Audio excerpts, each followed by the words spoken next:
कि जितने आरएसएस वाले हैं कान पकड़वा करके भी अगर करवाना पड़ेगा तो करवाएंगे। केंद्र सरकार के जरिए पूरे देश में जातिगत जनगणना कराने के फैसले के बाद बिहार की राजनीति अपने पूरे शबाब पर है। विपक्ष और सत्ता पक्ष के तमाम वार पलटवार के बाद अब बिहार विधानसभा में विपक्ष के नेता तेजस्वी यादव ने इसे लेकर पीएम नरेंद्र मोदी को एक लेटर लिखा है, जिसमें तेजस्वी यादव ने पीएम मोदी के सामने जातिगत जनगणना पर अपने विचार और कुछ नई मांगे भी रखी हैं। तेजस्वी यादव ने अपने पत्र में लिखा है, देश भर में जाति जनगणना कराने की आपकी सरकार की हाल की घोषणा के बाद मैं आज आपको सतर्क आशावाद की भावना के साथ लिख रहा हूं। वर्षों से आपकी सरकार और एनडीए गठबंधन ने जाति जनगणना की मांग को विभाजनकारी और अनावश्यक बताकर खारिज कर दिया था। जब बिहार ने अपने संसाधनों से जाति सर्वेक्षण कराने की पहल की तो केंद्रीय सरकार और उसके शीर्ष कानून अधिकारी ने हर कदम पर बाधाएं खड़ी की। आपकी पार्टी के सहयोगियों ने इस तरह के डेटा संग्रह की आवश्यकता पर ही सवाल उठाया। अनेक प्रकार की फूहड़ और अशोभनीय टिप्पणियां की गईं। आगे लिखा कि आपका विलंबित निर्णय उन नागरिकों की मांगों की व्यापकता को स्वीकार करता है जिन्हें लंबे समय से हमारे समाज के हाशिए पर रखा गया है। बिहार के जाति सर्वेक्षण ने, जिसमें पता चला कि ओबीसी और ईबीसी हमारे राज्य की आबादी का लगभग 63% हिस्सा है, यथास्थिति बनाए रखने के लिए फैलाए गए कई मिथकों को तोड़ दिया। इसी तरह के पैटर्न देश भर में सामने आने की संभावना है। मुझे यकीन है कि यह खुलासा कि वंचित समुदाय हमारी आबादी का अधिकांश हिस्सा होने के बावजूद हर जीवन क्षेत्र में कम प्रतिनिधित्व रखते हैं, एक लोकतांत्रिक जागरण पैदा करेगा। उन्होंने ये भी कहा कि जाति जनगणना कराना सामाजिक न्याय की लंबी यात्रा का पहला कदम मात्र है।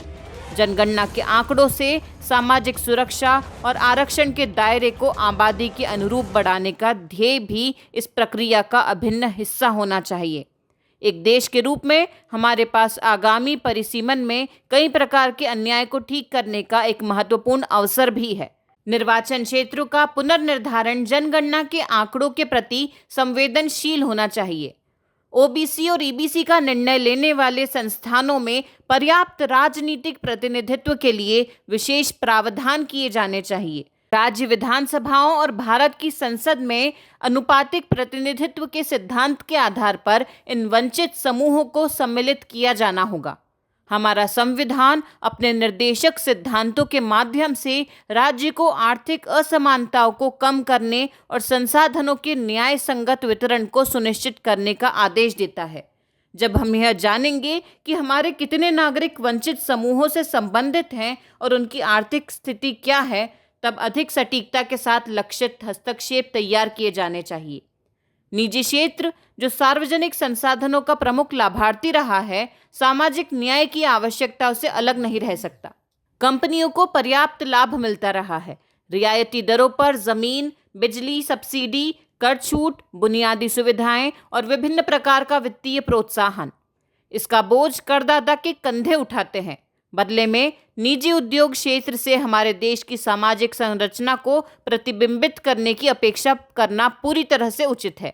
जाति जनगणना के संदर्भ में निजी क्षेत्र में समावेशिता और विविधता के बारे में खुली बातचीत होनी चाहिए। प्रधानमंत्री जी, आपकी सरकार अब एक ऐतिहासिक चौराहे पर खड़ी है। जाति जनगणना कराने का निर्णय हमारे देश की समानता की यात्रा में एक परिवर्तनकारी क्षण हो सकता है।